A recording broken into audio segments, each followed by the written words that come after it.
શ્રી કન્યા વિદ્યા મંદિર જોશીપુરા જુનાગઢ ખાતે higher secondary વિભાગમાં ધોરણ 11 વિષય સમાજશાસ્ત્ર પ્રકરણ 3 બેનો પહેલા આપણે બે પ્રકરણો જોયા સમાજશાસ્ત્રનો પરિચય, પછી સમાજશાસ્ત્રના કેટલાક સમુદાયો, પછીનો એક પ્રશ્ન આવે છે અને ચેપ્ટર આવે છે સામાજિક વ્યવસ્થા અને રચનાતંત્ર, જેમાં પણ સામાજિક વ્યવસ્થા એટલે શું, સામાજિક વ્યવસ્થાના લક્ષણો અને સામાજિક વ્યવસ્થાના કેટલાક ભાગો છે એ આપણે જોઈ ગયા.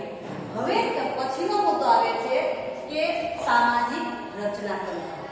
સામાજિક રચનાતંત્ર અને સામાજિક વ્યવસ્થાને સીધો સંબંધ રહેલો છે. એમ કહી શકાય એક સિક્કાની બે બાજુ છે, પૂરક છે.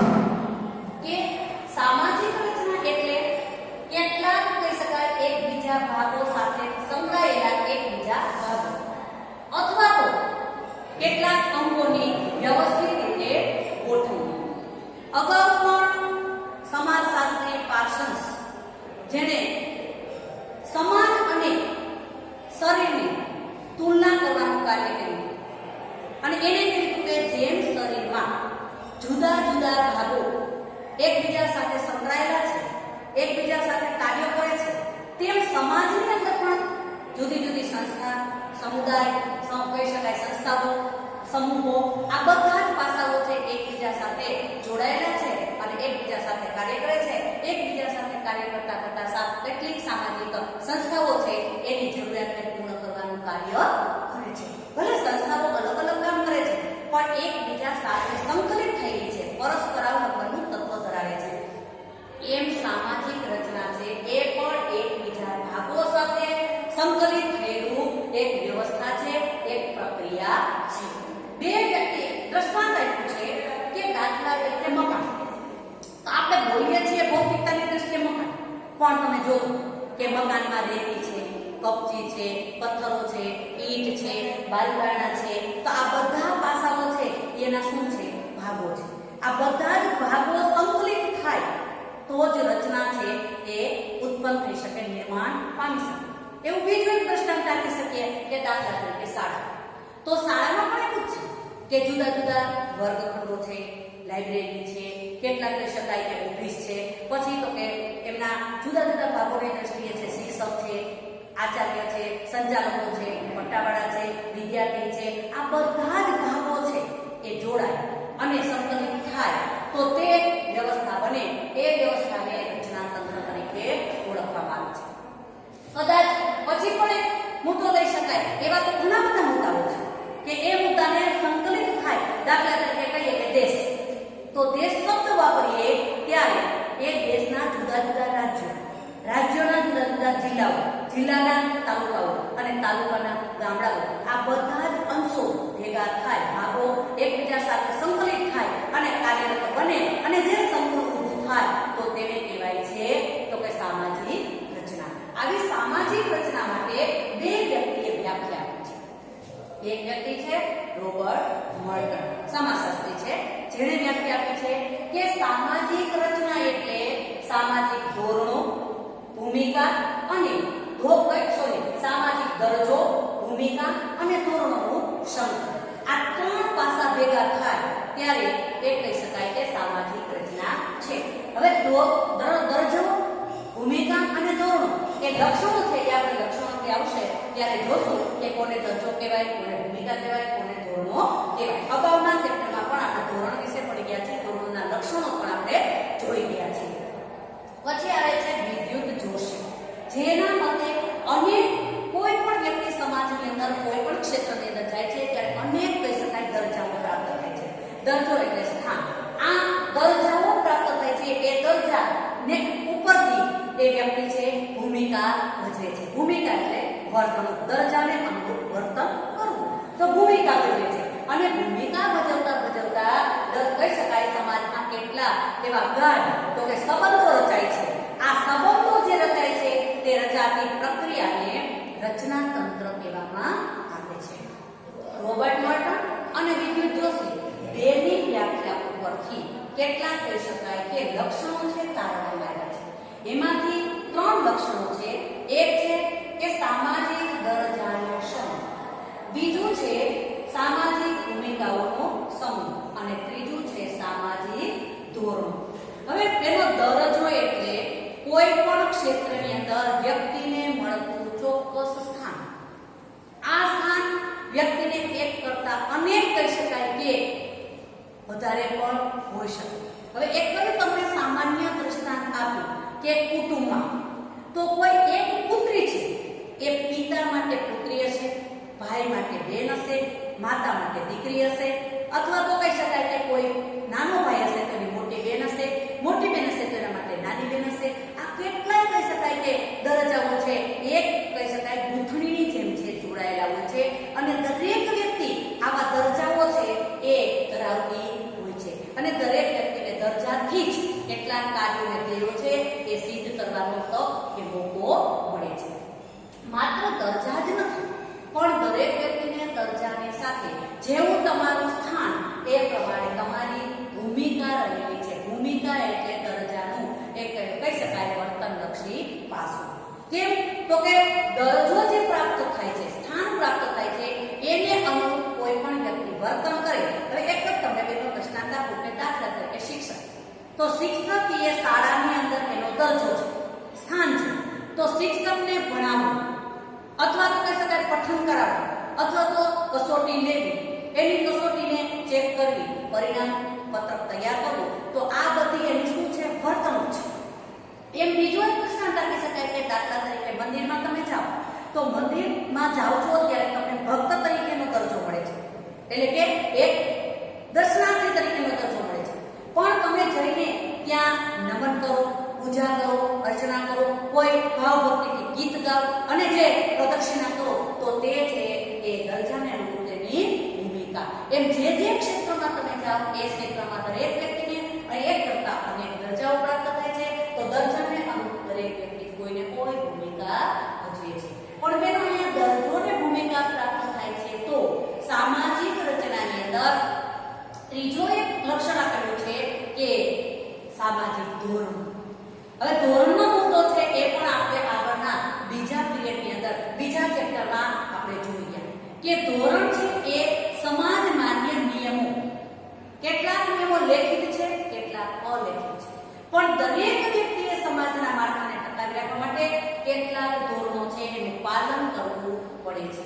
આપણે ઘણી વખત કહીએ કે રસ્તે ચાલવાના નિયમો, તો આ એક ધોરણ છે, પણ એ ધોરણ છે લેખિત છે. તમે એમ કહો કે વાહન ચલાવવા લાયસન્સ લઉં નહીં તો એ ચાલે નહીં, કારણ કે કોઈ પણ શહેરી સમુદાયમાં રસ્તે ચાલવાના નિયમ હોય તો ડાબી સાઈડ ઉપર જ ચાલવું જોઈએ, ટ્રાફિક કંટ્રોલિંગનો નિયમનું પાલન કરવું જોઈએ, આ નિયમ છે. પણ આ નિયમ ઘણી વખત આપણે એવું કરીએ કે ઘરની અંદર કોઈ બાળક છે રમતું હોય, બેઠું હોય, લાંબા પગ કરીને જમતું હોય તો ત્યાં અલિખિત નિયમ લાગુ પડે છે. આ નિયમો છે તેની સાથે કેટલીક ધોરણની સજા પદ્ધતિ પણ રહેલી છે કે ઘરમાં તમે હળવા નિયમોનો ભંગ કરો તો તમને સજા ટીકા, તિરસ્કાર, બહિષ્કાર, સૂચન, સમજાવટ, રૂકાવટ આ બધાથી આપણને આપણા વર્તનને નિયંત્રિત કરે છે. પણ જ્યારે કોઈ મુસાફરી કરતા હો અને તમે એમ કહો કે ટિકિટ તો લવ જ નહીં તો તરત જ આપણને આર્થિક કહી શકાય કે લેખિત સ્વરૂપમાં દંડ ફટકારવામાં આવે છે. એટલે સામાજિક રચના તંત્રને જાળવી રાખવા માટે દરેક વ્યક્તિને કોઈને કોઈ દરજ્જો મળેલો છે, દરજ્જાને અનુરૂપ કોઈ ભૂમિકાઓ મળેલી છે. તો ભૂમિકા અને દરજ્જાને ટકાવી રાખવા માટે અને રચના તંત્રના પરસ્પરાવલંબનને એટલે કે કહી શકાય પારસ્પરિકતાને ટકાવી રાખવા માટે કેટલાક ધોરણો છે એ પણ રચાય છે અને ધોરણ અનુરૂપ દરેક વ્યક્તિએ કાર્ય કરવું પડે છે. આ પ્રક્રિયા આમ એક રીતે જોઈએ તો અમૂર્ત ઘટના છે કે એને આપણે જોઈ શકતા નથી, સ્પર્શ કરી શકતા નથી, માત્ર મહેસૂસ કરી શકીએ છીએ. એટલે એમ કહી શકાય કે ધોરણો છે એ અમૂર્ત છે પણ છતાંય માનવીના વર્તન ઉપર ક્યાંક આપણને ઘડવાનું, ટોક કરવાનું કાર્ય છે એ અવશ્ય કરે છે, તો જ સમાજ વ્યવસ્થા રચના તંત્ર છે ટકી રહે છે. હવે અહીંયા એક સમાજશાસ્ત્રી છે અને તે છે આલ્બો પાર્સન્સ, જેને એક રચના તંત્રનું મોડેલ છે એ રજૂ કર્યું છે. મોડેલનું નામ છે AGIM. આ મોડેલને તો કે સમાજ વ્યવસ્થાની કાર્યાત્મક જરૂરિયાત તરીકે પણ ઓળખવામાં આવે છે. શું કાર્યાત્મક જરૂરિયાત? કાર્યાત્મક એટલે કે સમાજમાં વ્યક્તિએ કોઈને કોઈ સવારથી સાંજ સુધીમાં કાર્ય કરવું પડે છે અને જરૂરિયાત એટલે આપણા ધ્યેયોને જરૂરિયાતોને સિદ્ધ કરવાનું કાર્ય છે એ એકબીજા સાથે સંકલિત થઈને પરસ્પરાવલંબનનું તત્વ જાળવીને કરીએ છીએ, એકતાથી કરીએ છીએ. એટલે અહીંયા મૂક્યું છે કે સમાજ વ્યવસ્થાની કાર્યાત્મક જરૂરિયાત તરીકે એને ઓળખાવીએ છીએ. આ જે પાર્સન્સે આપેલું મોડેલ છે એ 5 માર્ક્સમાં પૂછાય છે, ઘણી વખત 3 માર્ક્સમાં પણ પૂછાય છે. એને 4 મુદ્દા આપ્યા છે. મુદ્દામાં પહેલું આપ્યું છે અનુકૂલન. અનુકૂલનને બીજા શબ્દોમાં કહી શકાય સમાયોજન, સંપન્નતા આયોજન. કોઈ પણ વિકટ પરિસ્થિતિમાં આપણે સમાયોજન સાધવું પડે છે.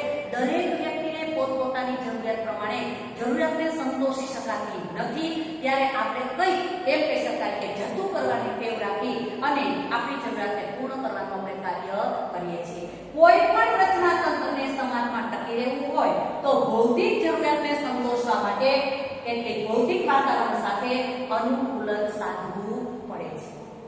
અહીંયા અનુકૂલન માટે એક બહુ સરસ દ્રષ્ટાંત આપ્યું છે કે દાખલા તરીકે બહેનો રોટી, કપડાં, મકાન દરેકની પાયાગત જરૂરિયાત છે.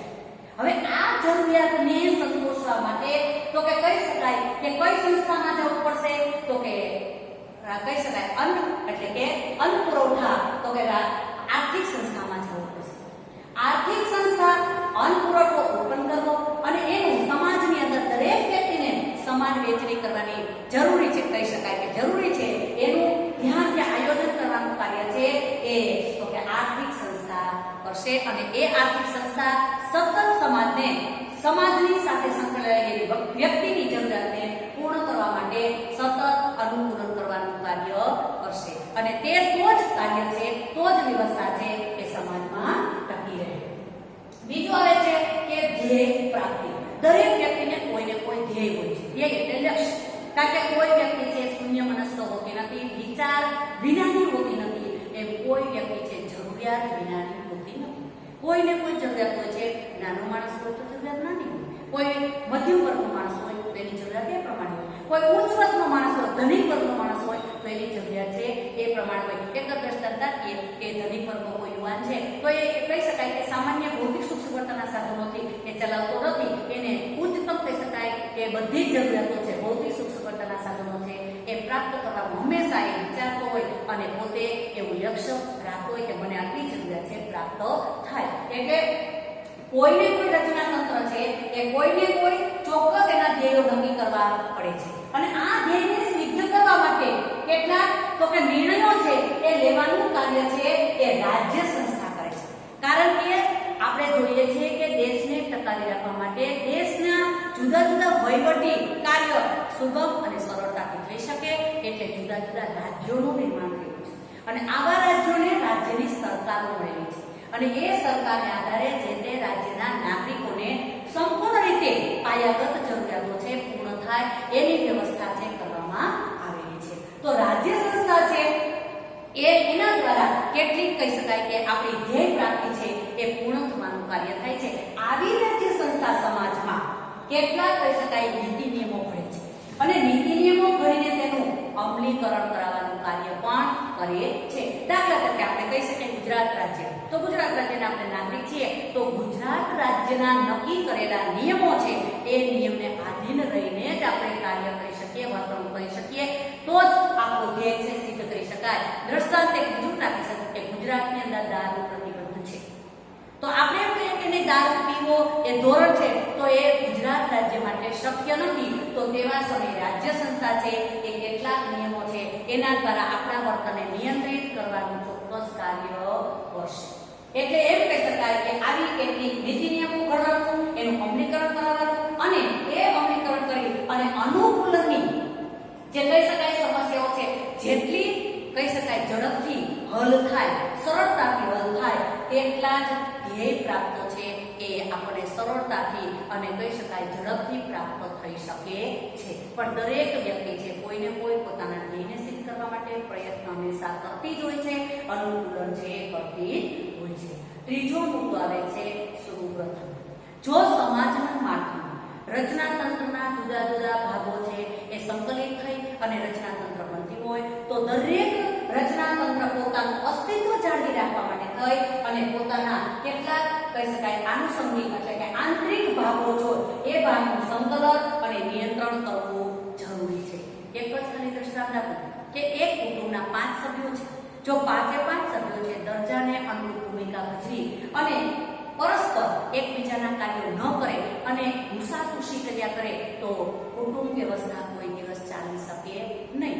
એટલે આવી કુટુંબ વ્યવસ્થા કે રચનાતંત્રને જાળવી રાખવા માટે કે ટકાવી રાખવા માટે આંતરિક ભાવોનું સંકલન અને નિયંત્રણ કરવું જરૂરી છે.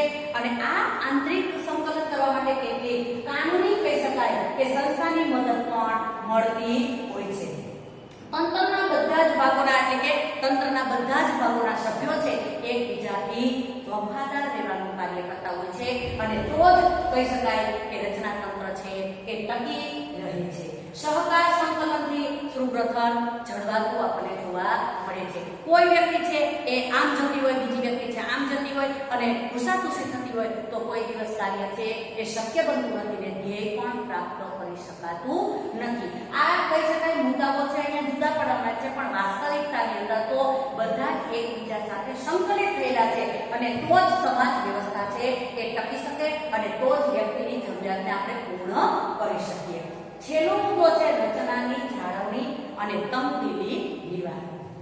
હવે અહીંયા મુદ્દો એ આપણને પૂછે કે દરેક રચના તંત્રમાં ધોરણો જરૂરી છે. ધોરણો એટલે નિયમો જરૂરી છે અને આ નિયમોની એટલે કે કહી શકાય વ્યવસ્થિત વ્યક્તિને ઘણી તો કે સમસ્યાઓ છે એ હલ કરવી પડે છે. ત્યારે આવી સમસ્યાને હલ કરવા માટે ક્યારેક વ્યક્તિ છે એ તંગદિલી અનુભવે છે, ક્યારેક નિષ્ક્રિયતા આવે છે તો ક્યારેક નિષ્ફળતા પણ પ્રાપ્ત થાય છે અને આવી નિષ્ફળતા કે નિષ્ક્રિયતાને કારણે વ્યક્તિ છે સંઘર્ષ અનુભવે છે અને કાં તો એ તણાવની અંદર આવી જાય છે. એટલે માનસિક તણાવ આવે છે. આવું ટેન્શન આવે છે. આવું ન થાય એટલા માટે દરેક કહી શકાય કે જે ઉત્પન્ન થતી છે સમાજ જે તંગદિલી છે એની તો કે હલ કરવાનું કાર્ય છે સમાજ વ્યવસ્થા દ્વારા કરવામાં આવે છે. અને જો આવી તંગદિલી સતત વધ્યા કરે તો સમાજનું માળખું છે એ ખોરંભાય છે, અંધાધૂંધી ફેલાય છે, અસ્તવ્યસ્ત બને છે અને સમાજ પડી બનવાની પ્રક્રિયા પણ થાય છે. આવું ન થાય એટલા માટે કેટલીક કહી શકાય કે રાજ્ય સંસ્થા છે, અર્થવ્યવસ્થા છે, કાનૂની વ્યવસ્થા છે એના મારફતે નિયંત્રણ પણ મૂકવામાં આવે છે અને ઘણી વખત સમજાવટથી, સમાધાનથી, સમજૂતીથી વ્યક્તિને તો કે પ્રયત્ન કરવામાં આવે છે અને આવું સમાધાન કરી અને વ્યક્તિ પોતાની પાયાગત જરૂરિયાતને સંતોષવાનું કાર્ય કરે છે. એટલે ભલે નાના મોટા કહી શકાય કે પ્રશ્નો છે એ રચનાતંત્રની અંદર આવતા જ હોય છે, તંગદિલી આવતી જ હોય છે પણ એ તંગદિલીનું સમાધાન કરવા માટેના પણ કેટલાક ઉકેલો છે, કેટલાક પગલાઓ છે, કેટલાક કહી શકાય કે એના વ્યવસ્થાઓ છે એ પણ સમાજની અંદર આપણને પથરાયેલી હોય છે, જોવા મળતી હોય છે. એમાંથી વ્યક્તિ છે એ પોતાનો માર્ગ છે અપનાવી લેતી હોય છે. અહીંયા આપણે ત્રીજું ચેપ્ટર છે એ બે જ મુદ્દા છે, એક સામાજિક વ્યવસ્થા અને બીજું છે રચનાતંત્ર. સામાજિક વ્યવસ્થાનો અર્થ, લક્ષણો અને એના પાસાઓ જોયા. રચનાતંત્રનો અર્થ, એના લક્ષણો અને રચનાતંત્રનું મોડેલ્સ જોયું. ત્યાર પછી સ્વાધ્યાયના જે પ્રશ્નો બનો આવે છે એ નિબંધલક્ષી પ્રશ્ન છે, કેટલીક શોધનોટ છે, હેતુલક્ષી 2 માર્ક્સના 1 માર્ક્સના પ્રશ્નો છે. એ પ્રશ્નો છે એ તમારે લખવાના છે. એક પાકી જુદી સમાજશાસ્ત્રની નોટ બનાવજો અને એ નોટની અંદર સ્વાધ્યાયના પ્રશ્નો અને એના જવાબ સાથે જો લખશો તો તૈયારી વ્યવસ્થિત રીતે તમે કરી શકશો અને વાંચવું હશે તો પણ વ્યવસ્થિત રીતે સરળતાથી તમે વાંચી શકશો. એટલે અહીંયા ત્રીજું ચેપ્ટર છે આપણે પૂર્ણ કરીએ છીએ. આવતા પીરિયડમાં આપણે ચોથું ચેપ્ટર છે શરૂ કરીએ